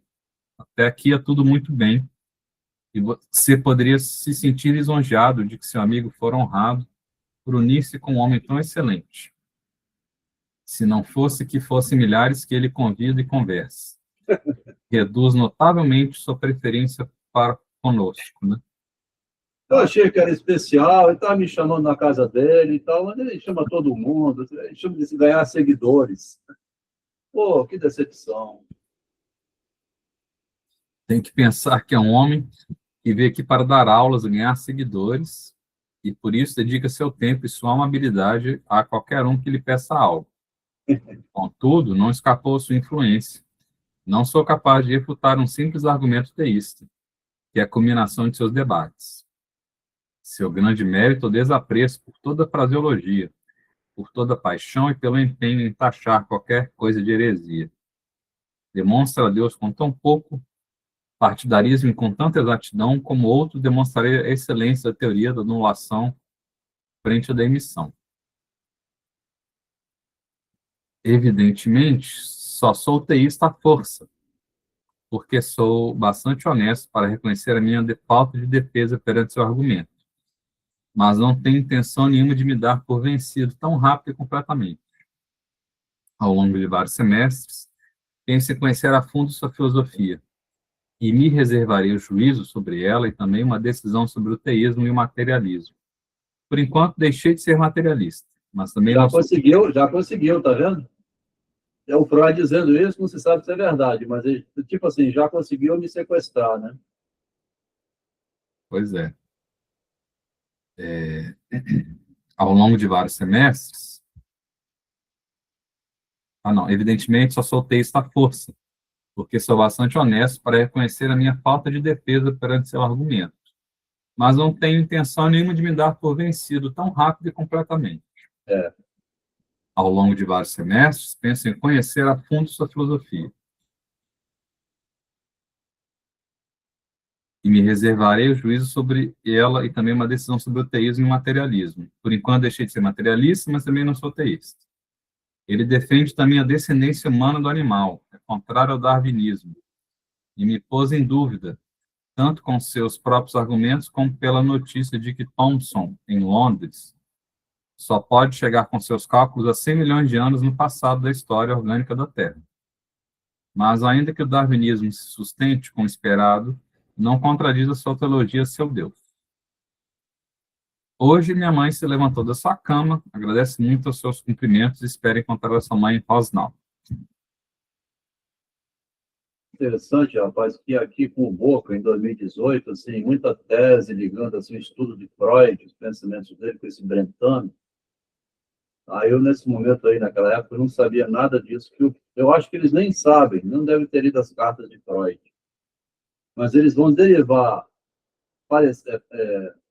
essa parecença, né, assim, a semelhança de Freud com Brentano, a partir dos artigos formais de Freud. Aí, quem gosta do Brentano, nossa, parece com o Brentano. Aqui a gente está vendo de onde que veio isso. Eu acho que eles não leram isso aqui, porque essa aproximação com o Brentano aqui na adolescência marcou o pensamento dele, né? Interessante, porque para mim é novidade, quer dizer, quando eu fiz esse capítulo, né, eu vi assim, nossa, aqui que está o Brentano, então, que o Boca tanto fala nas teses de mestrado, doutorado dele, lá na PUC de Curitiba, Paraná.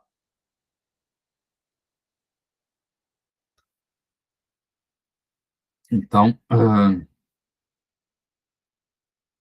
não podia contar com nenhum apoio, especialmente da fisiologia. Aí, anos mais tarde, o Freud teve a expectativa de encontrar um fundamento fisiológico para a psicologia, que levou a escrever o projeto para uma psicologia científica, em 1895, que ficou engavetado até vir a público em 1950.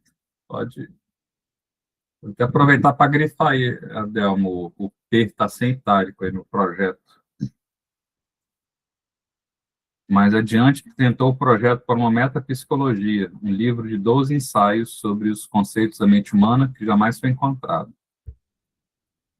Pelo modo subjetivo como escreveu, note-se que Freud, bem cedo em sua vida, já havia se dado conta da função subjetiva da palavra. A subjetividade se ocupava empregando a libido naquilo que mais a distraía. Já um homem maduro, em 1910, aos 54 anos de idade, após suas ideias terem ultrapassado fronteiras e ganhado o mundo, o Freud escreveu, em abril de 1910, orgulhoso, ainda uma penúltima carta a seu antigo amigo de adolescência para falar de seu empreendimento. Eu estou no meio de um grande movimento de interpretação e tratamento de doenças nervosas, que não é provavelmente desconhecido em România também, já que ele ganhou muitos aderentes na Rússia, Suíça e América. No último setembro, eu visitei a América por convite, dando um conjunto de conferências em uma universidade nas vizinhanças de Boston. É na Alemanha, de todos os lugares, que eu ainda preciso superar uma grande hostilidade. Então, Freud ficou megalomaníaco com a sua descoberta, e essa carta foi escrita logo após o retorno dele dos Estados Unidos, onde deu as 5 famosas conferências a convite do reitor em Stanley Hall.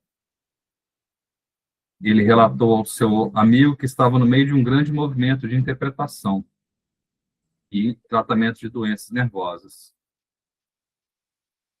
Um movimento criado por ele mesmo, afirmou, a dificuldade na Alemanha e que encontrava facilidade na Suíça. O Jung iria explorar esse fato ao retornar aos Estados Unidos, em 1912, propondo uma psicanálise simpática e popular, nas conferências americanas de setembro daquele ano. O sucesso ilusório de Freud se encerraria 2 anos depois, em 1914, quando ele próprio lançou uma bomba sobre o movimento psicanalítico. A psicanálise evoluía para o idealismo platônico. Com o narcisismo, Freud fez uma correção de rumos e mergulhou numa psicologia do eu. Os temas passaram a se voltar mais diretamente para o narcisismo. Agora, uma fábula de Freud, escrita aos 17 anos de idade, em 16 de agosto de 73. Ainda faltam umas 7 páginas, Adelmo. Como é que a gente faz? Vai Rapaz, onde der, pula isso aí.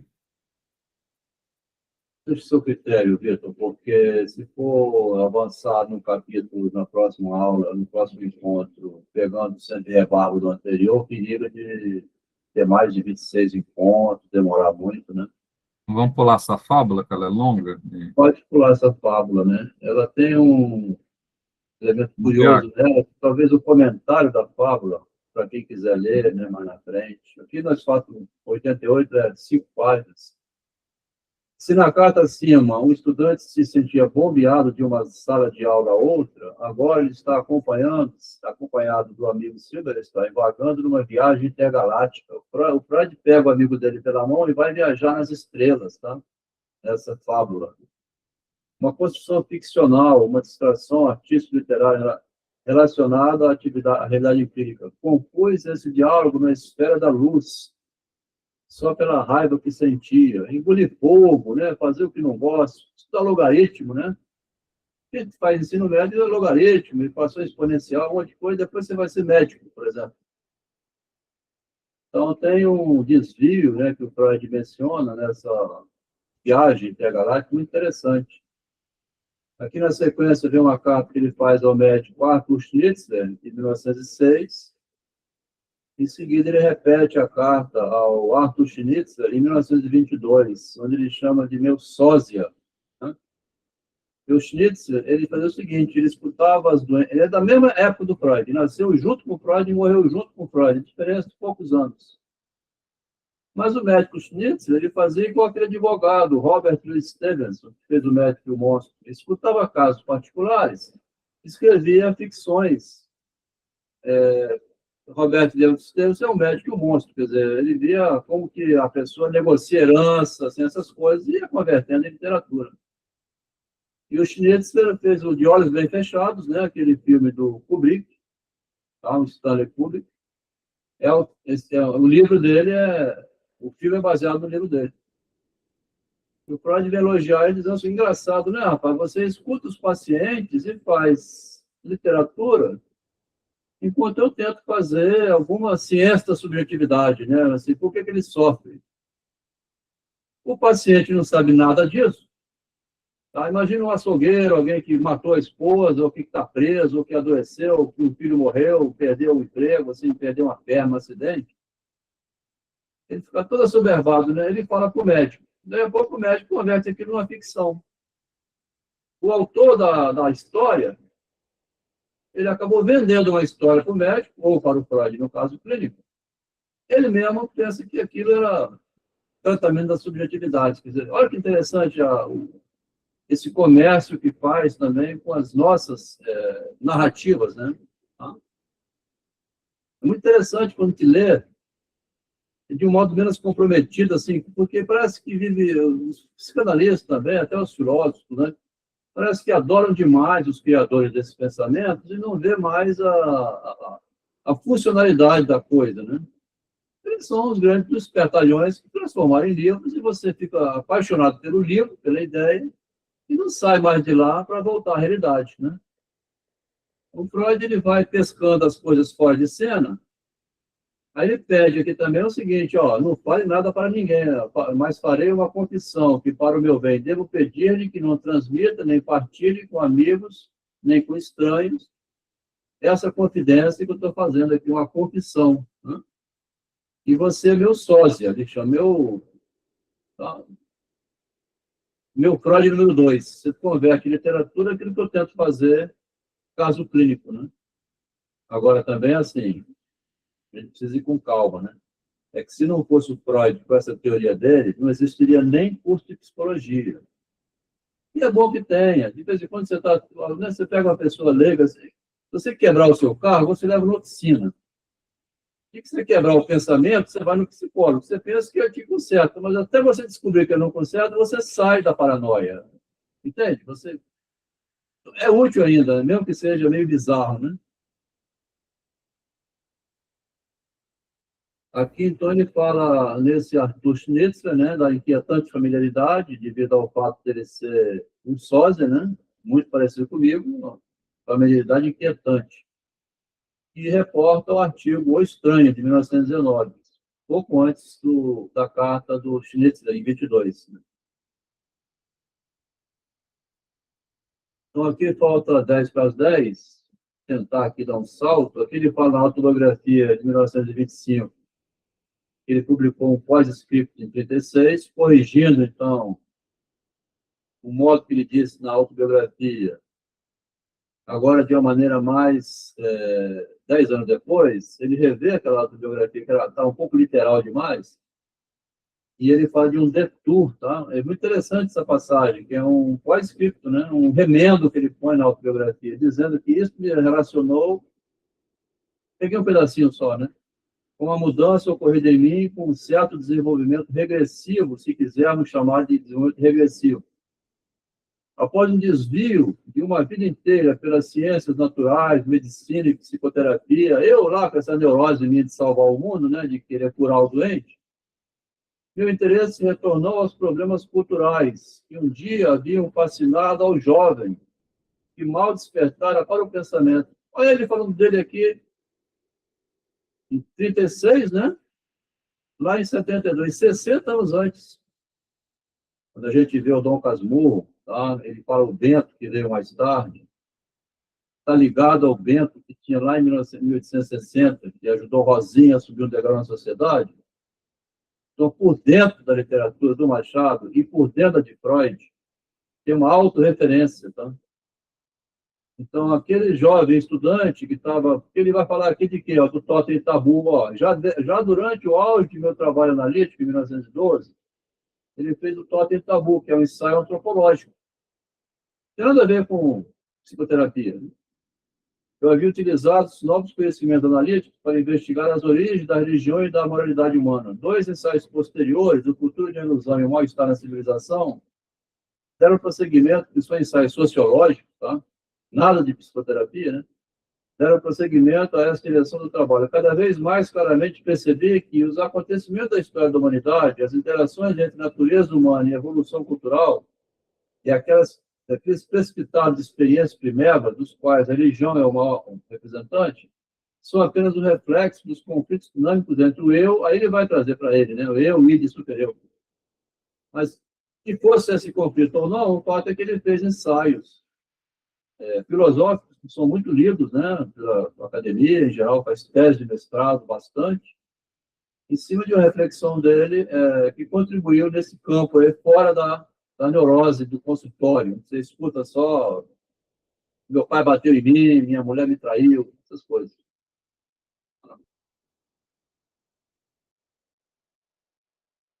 Aqui um salto para o final, né, quando ele fala aqui do Hobbes, né, que o Machado tem um sermão do diabo, né, que ele, para comer o lombo do seu amigo é melhor do que, mais nutritivo do que o seu. E o Freud vai falar do Hobbes lá em 1930. Tá? O sermão do diabo, que é o paralelo com o Hobbes, né? O Freud também tem um paralelo com o Hobbes aqui no o que na realidade por trás disso, que as pessoas gostam de negar, é que o ser humano não é uma criatura branda, ávida de amor, que no máximo pode se defender quando atacado. Não. Ele deve incluir entre os seus dotes instintuais também um forte quinhão de agressividade. Em consequência disso, para ele, o próximo não constitui apenas um provável colaborador e objeto sexual, mas também uma tentação para satisfazer a tendência à agressão, explorar seu trabalho sem pagar, dele se utilizar sexualmente contra sua vontade.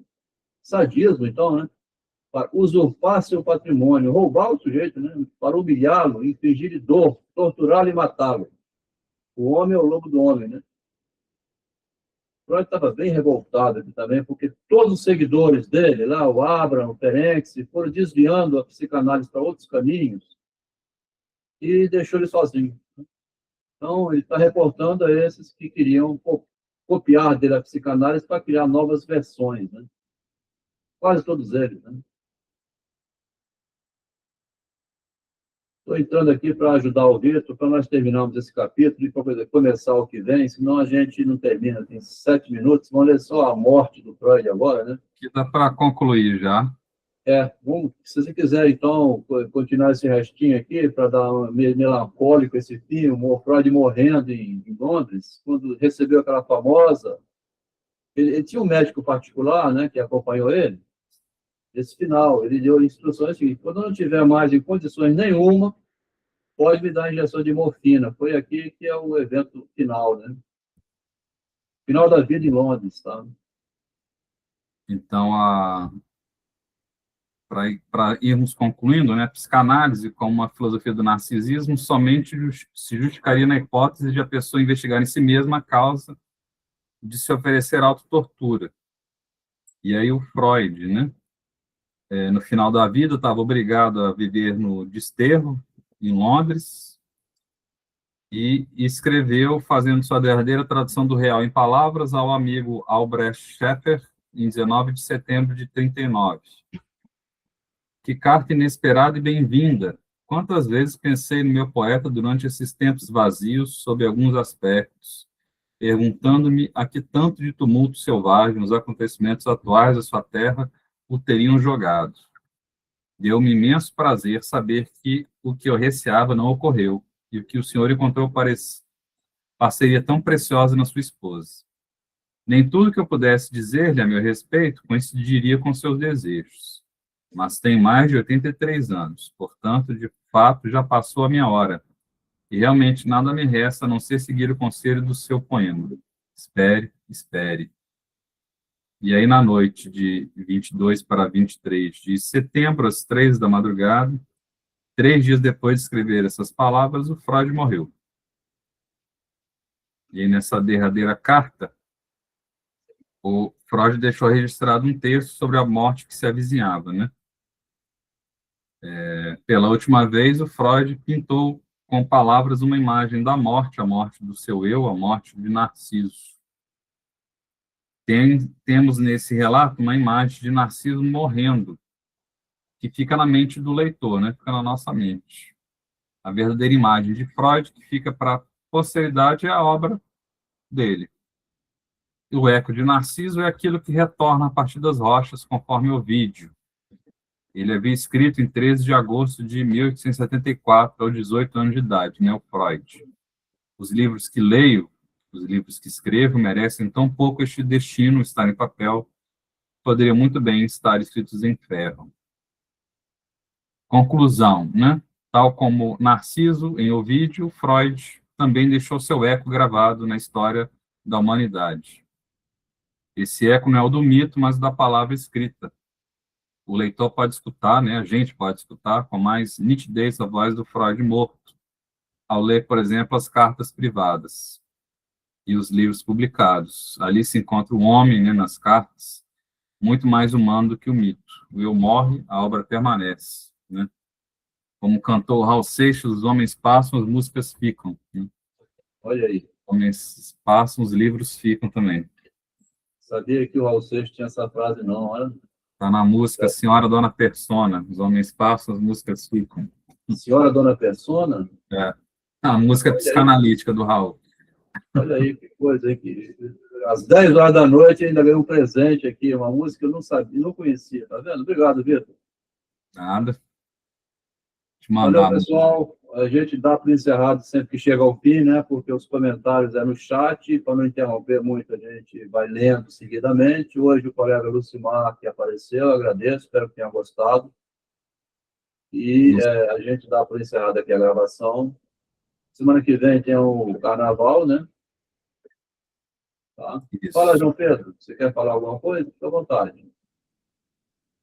Não, ia dar um joia aqui, eu acabei clicando na mãozinha sem querer. Era um joia. Obrigado, camarada. Abraço, Semana que vem, então, é carnaval, e na outra semana a gente continua o capítulo 5. Aí sim é o capítulo quente, tá? A falha narcísica, né? O Freud vai confidenciar em público, em 1930, o equívoco dele com o narcisismo e produziu o artigo para corrigir a psicanálise. Ele é bastante honesto, o Freud, tá? Mesmo que ele tenha errado, ele põe na obra, porque ele não poderia entregar à sociedade uma psicologia e faltasse nela o conceito central da gente, que é o narcisismo. É um impasse, né? Quer dizer, eu entrego a minha teoria, agora eu prejudico ela, mas eu também tenho que ser honesto. Se eu deixar fora isso, não vai ficar bem, tá? A gente continua daqui a 2 semanas. Valeu, Vitor. Obrigado. Boa noite. Bom carnaval, gente. Boa noite. Bom descanso. Vou lá carnaval agora, né?